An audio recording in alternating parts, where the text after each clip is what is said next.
Hello, everyone. Welcome to the Puffcast. We're your hosts, Elizabeth. I am a lemon. And I'm Lucas Aurelius.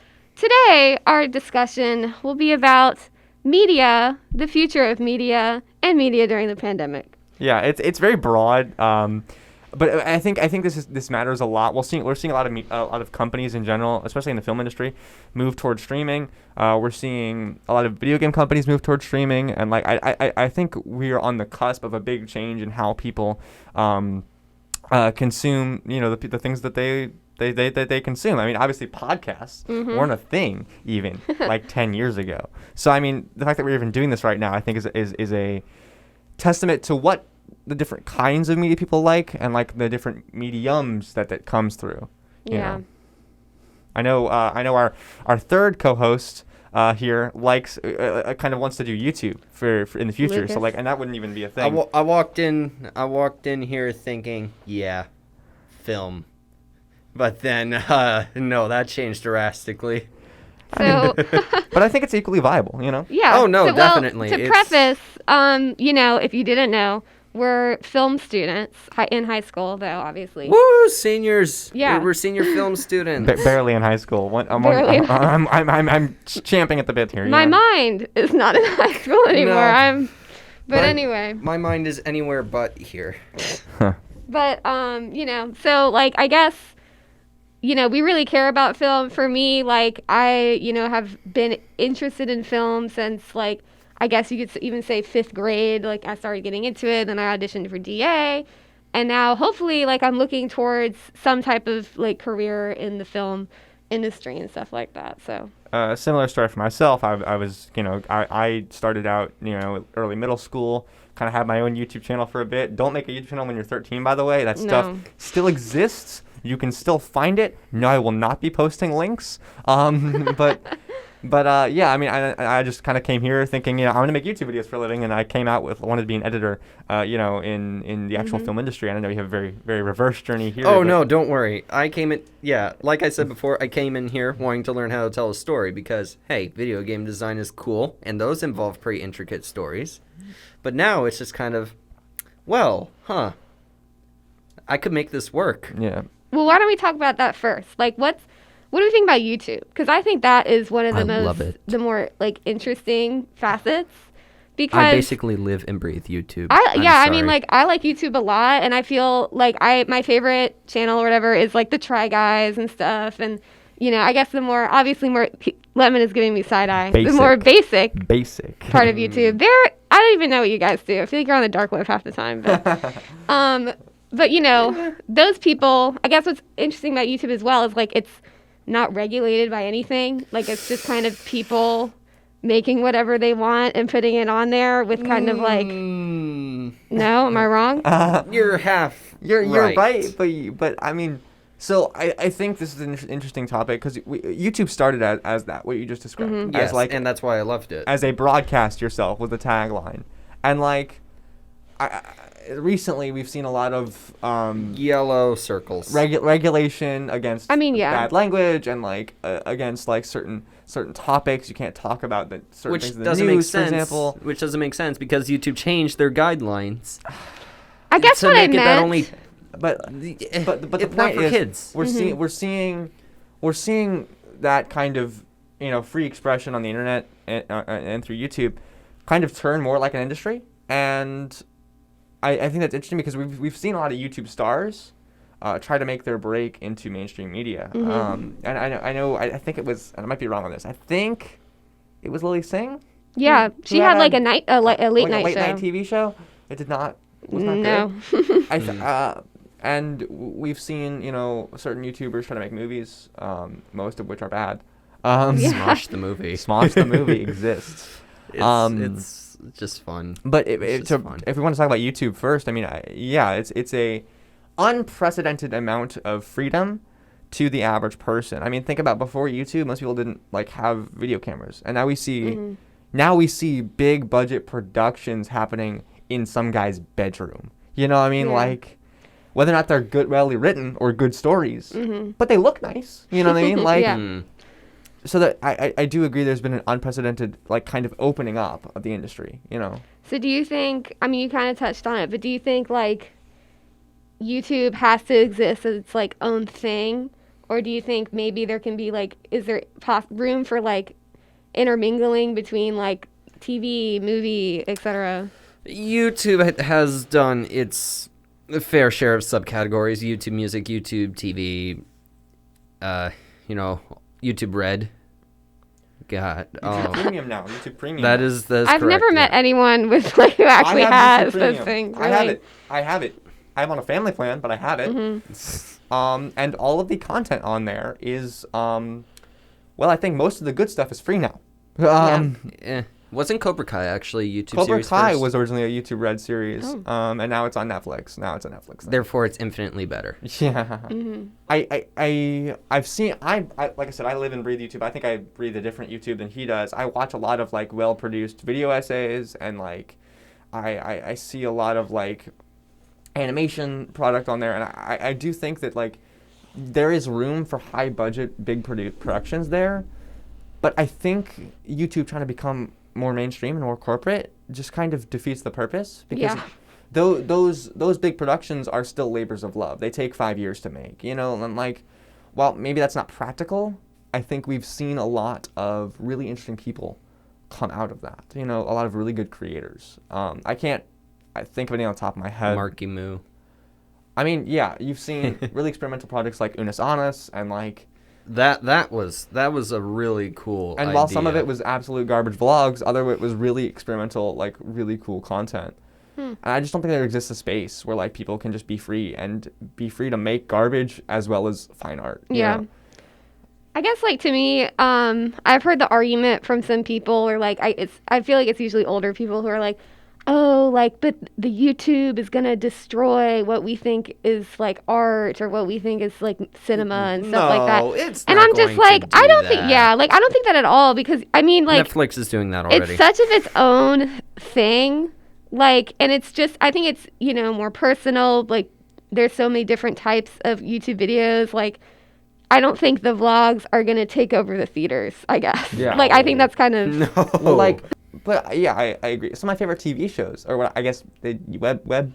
I don't know what They're you call web them. shows. Web shows? But like Scott the Woz, if you don't know who he is. Oh, I Hey, do! all, Scott here. Like The guy who just complains about all the video games. But he has made over 100 videos, and if you watch them in order, there is a storyline. Yeah, going on. yeah. And like, yes, they're video game reviews, but it's obvious there's a dude in there who just likes telling stories, comedic stories, maybe not expressly well written, but well written enough where like you can see there was effort.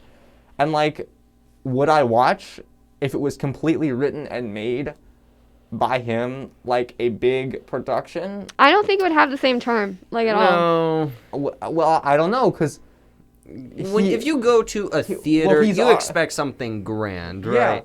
You want to see a movie, you expect something grand. If you go to YouTube, you know what to expect. Yeah. But I guess what I like about these types of things is, like, the level of just personality. Yeah, and it's, That I mean, is like, what YouTube's all about. Right. It has personality. and it's personal as well. Yeah. Because, like, and obviously I know, like, that person's not my friend, obviously. Yeah, but yeah, it's just, But like, you're able to cultivate a parasocial relationship, however healthy or unhealthy that may be. Yeah.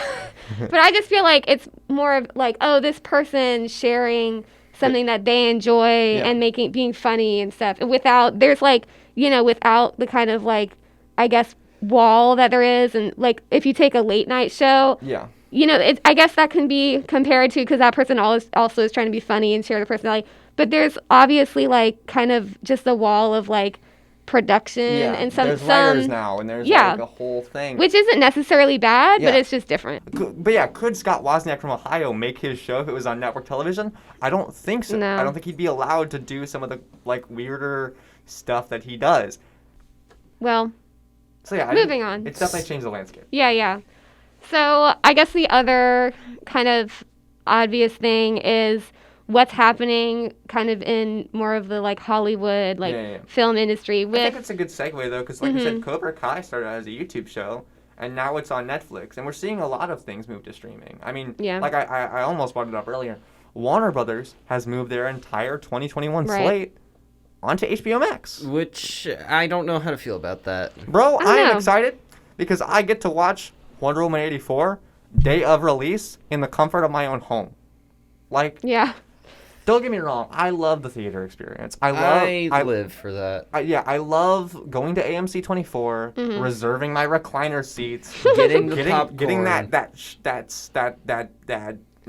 popcorn that's almost That's not questionable. Yeah. Like, what is the You know, butter it on? smells better than it tastes. It's not real butter. Yeah, and getting What, an dude? overpriced candy and enjoying a movie, right? Smuggling your own snacks into the theater. From the Walgreens down the street. Yeah, yeah. Yeah, I think that was my favorite part of Avengers. Anyway. But yeah, like there's an experience there. Right. But does it beat the experience of not risking, aside from getting COVID And other questionable diseases. among normal times, does it beat the experience of having that one mom who brings in their 5-year-old? Like, if you're that mom, don't do it. I unless mean, it's a kids movie. I mean, you can go to Yeah. I like you know what you're getting yourself into. I agree. Like, I really like the theater experience, and I would be like really sad if that's something that we don't have anymore. I like both the experience of reserving your seat with your recliner and stuff. I feel like there's certain type of movies and occasions I go to like AMC for or Tinseltown versus like just the Regal, like that's super downscale near my house that I like to just go like. I don't know if I'm paying for theater, I need to be paying for theater. No, I get it, and I think that's kind of where. I think that is where the future of the theaters, I guess, is headed. I don't think it's necessarily going to die out because people, I think, still strive for that, communal experience. Yeah. I could see only bigger movies getting put in theaters like your Avengers and your big events, like that. And then they become a much more luxury experience. Like, if you're paying for a theater, that's you go there every couple of months. Yeah. Not every week. You know what I mean? I actually wrote, a research paper or whatever last year for a class on it. Just how there's a lot of research on just how people just want a more elevated experience and are willing to pay that type of money for that, like the reclining chairs, the gourmet food or whatever.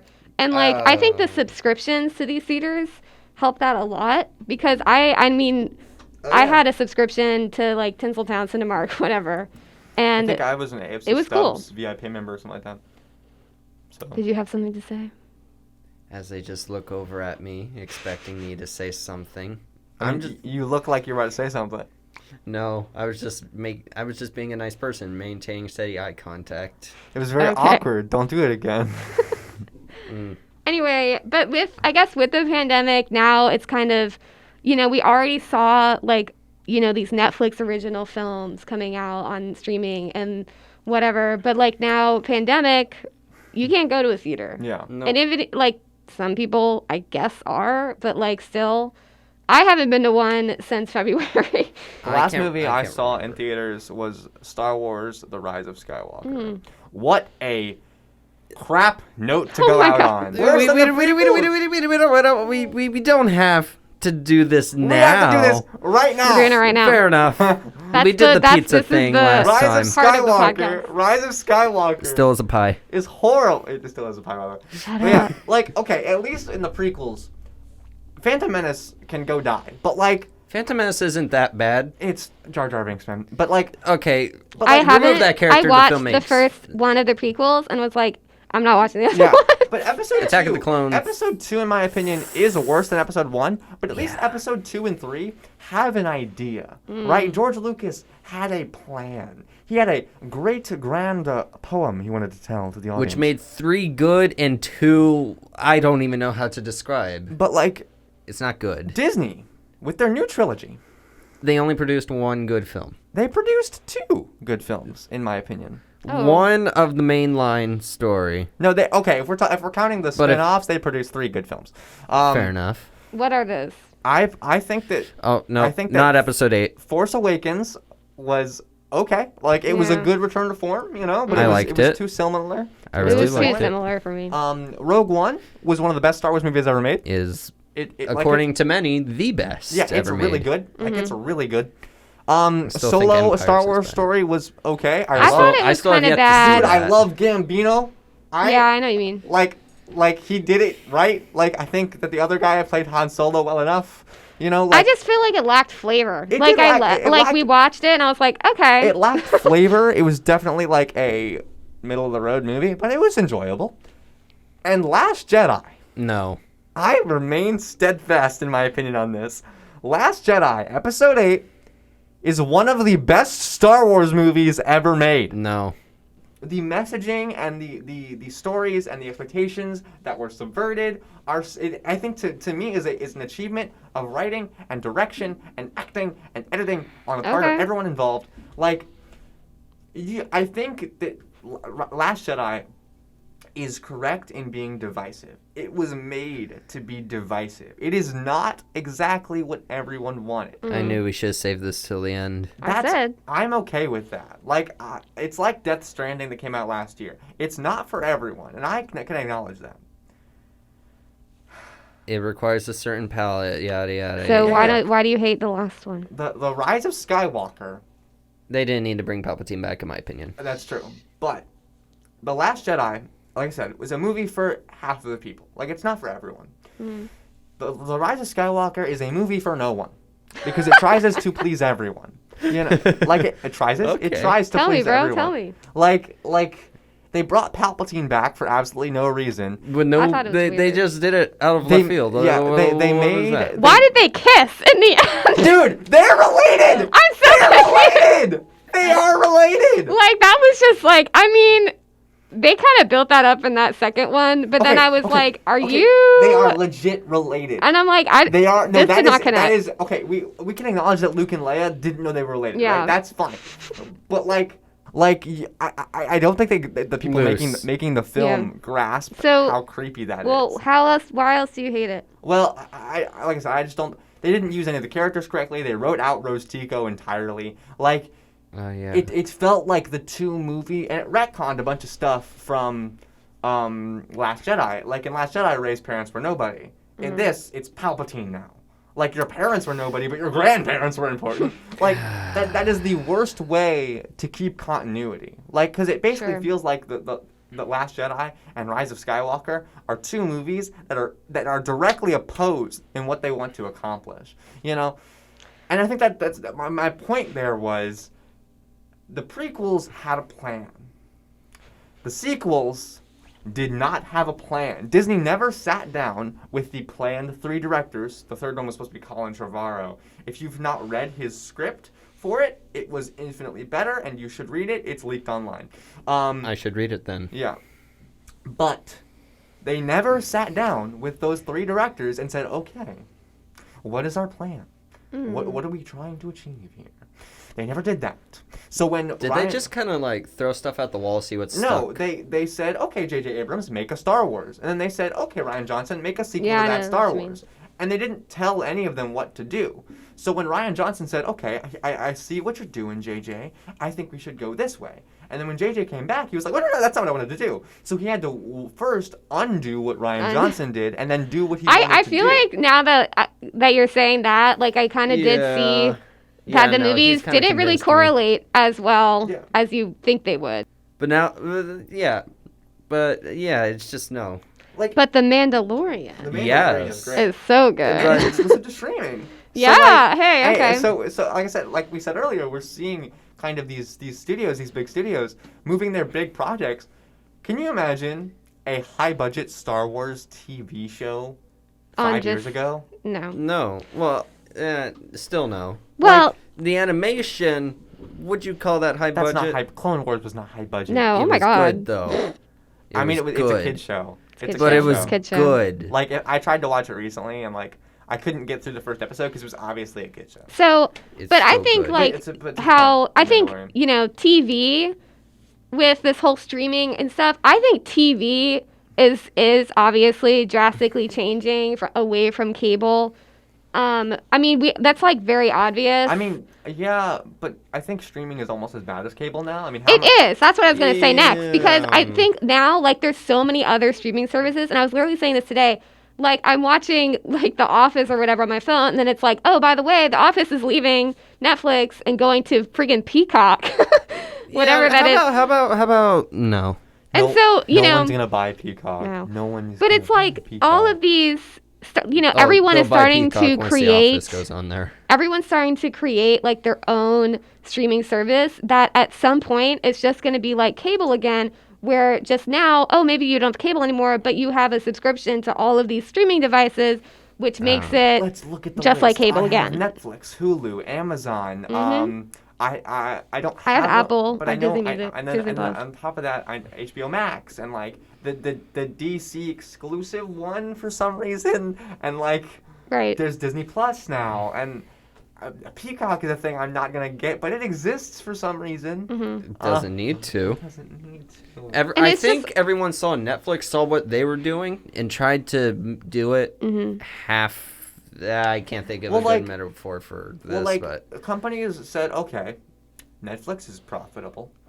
What's any property we have? Oh, we have one popular property and 70 other not popular ones. Yeah, sure. We'll just throw them all on a streaming service and say, hey, now this show that you like, it's leaving Netflix and going to this streaming service. But this one show you care about, and these other 50 shows you don't care about at all. But you'll have to get that to watch your one show. So you might as well watch other 50 shows. So what I think is going to happen, I guess, is just that there's going to come to a point where it's just like cable again, where everything's on a different channel, blah, blah, but like now it's a streaming service.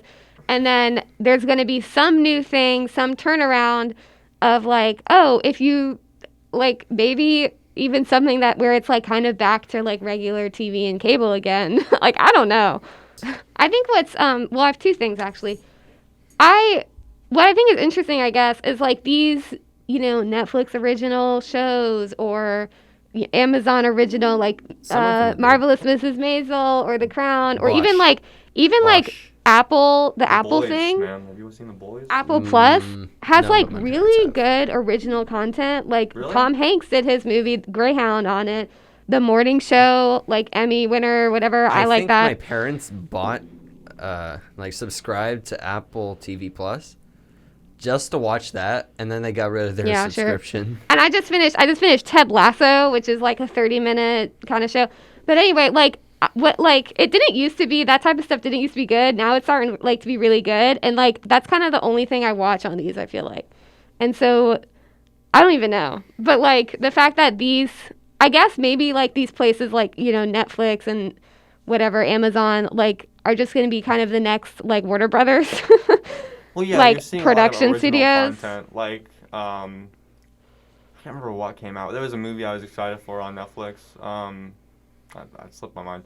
But like, they make some really good original content. All their Marvel shows are amazing. If you've not seen Daredevil, I just think that's fascinating. I don't know what my point it was there. But I think there's a valid point there. Though. We'll figure out what the Because, point is. okay, I guess my other point- mainstream content is moving towards streaming. That's the point. But also, like, the stuff that I feel like is on Netflix and these types of things that isn't, like, a Netflix original is, like, not actually good things. Like, there's not a lot of movies on there now. I know, but I feel like there's not a lot of movies. Like, if I go say, oh, I want to watch this film from, like, okay, guess who's coming to dinner? I had to watch it for a thing.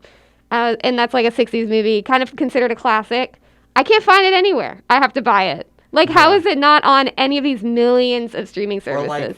Or like, when I looked up the thing to see what that was, I was like, oh, I could either pirate it or I could get it on Vudu for $4 and rent it. Like, yeah, but I have to rent. What's everything. better, committing an illegal crime?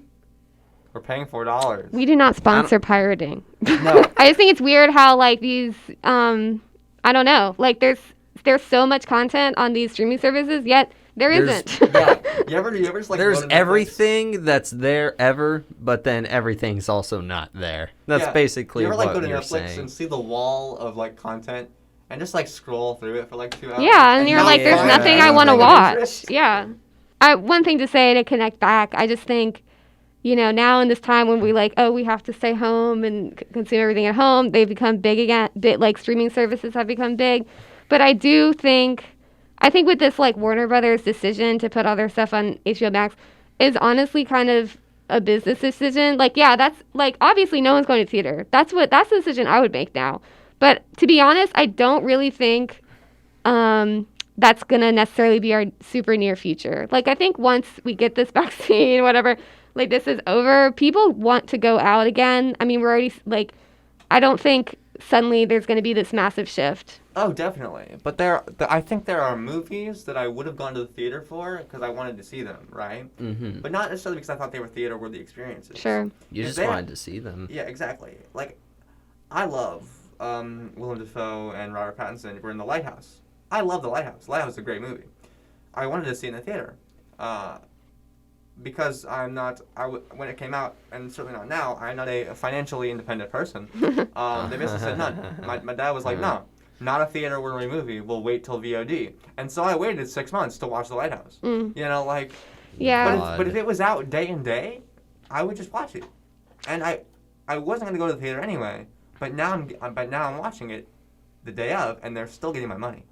You know, I feel like releasing it on streaming basically takes all those people who went to the theater and didn't care very much.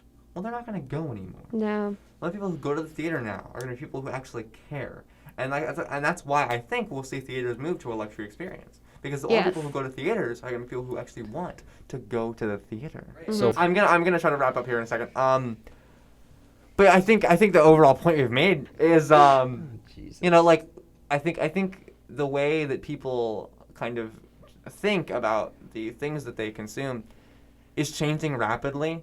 And while you said you don't think we'll see a death theater anytime soon, I think we'll see maybe not an evolution, maybe not a devolution, but just a change up, like a shift in the world, in the stage of like what people are doing with their time. I think we'll see a shift towards interactive media. I think we'll see a shift towards theaters being much more luxury. I think we'll see the what's the term? Encouragement by studios even of like, hey, get your home theater so you can watch all our new movies on your streaming service by freaking Paramount Studios. The Paramount Studios streaming package, only $39.99 per year. Like, whoa, that's a crazy deal. But you can get all 5 Transformers movies for only $10. Yep. Why am I Bernie Sanders?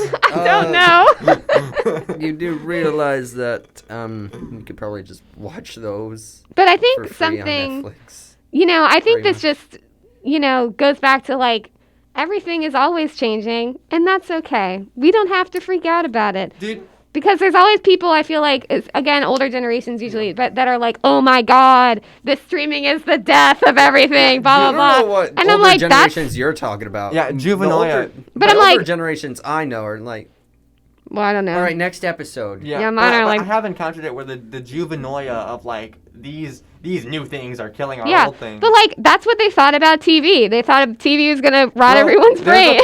There's a quote. No, my brain's thoroughly rotten. There's a quote from Don't like worry. an ancient, I think, Greek or something like that, where he's like, writing will kill our children. You know, right, books. They didn't want people to have books because they're like, oh, then they won't when go people outside, have knowledge. they'll just read books all day yeah, long. like, come But on. reading books is a very not fun. And now they're like, people won't go outside. They're watching TV and not reading books. They're streaming, yeah. I just think, you know, things are bound to change. No one's watching maybe TV. it'll change for the better. But if something is bad, I think people like won't like it. If a service is bad, people don't use it. Mm-hmm. I think I want to leave with the following statement. The world changes a lot. You are a very small part of it. As things change around you, it's most of the time in your best interest to make the best of the changes and not fight against them. Unless there are something that's truly like... Unless it is the Nazis. Yeah. Okay, I don't think we can say that. We read Lord of the Flies today. Yeah, exactly. Oh, yeah, no. But like, it's your job as a human to make the best of the things happening around you and try to make them better. But if something happens that is generally like, if something, you shouldn't be fighting against change or progress. Yeah, or like, just for the sake of progress. Yeah. Like, I think that people need to open up to new experiences, Lucas. I think that people need to be more accepting of the changes happening around them, and I hope that as we kind of age into our own people, we turn out much more like the people who are making the progressive decisions and not people who are fighting against them, you know? Yeah. And that's my deep statement to end off this podcast. I'm going to make that a new segment on every end of the podcast. I'm going to make a deep statement. Okay, so that has been episode 2 of the Puffcast. We don't mean we to hope you enjoyed. That is Elizabeth. I am a lemon. I'm making her edit this, and our third co-host is Luke. No, I don't want to edit it. Fine. Goodbye. I edit my own stuff. Arrivederci. I forgot what I said last time. I'm just gonna say say something new every time. I'm gonna say something new every time. My time for this thing is good luck on all your future endeavors. And I was a lemon. I still am. Sure.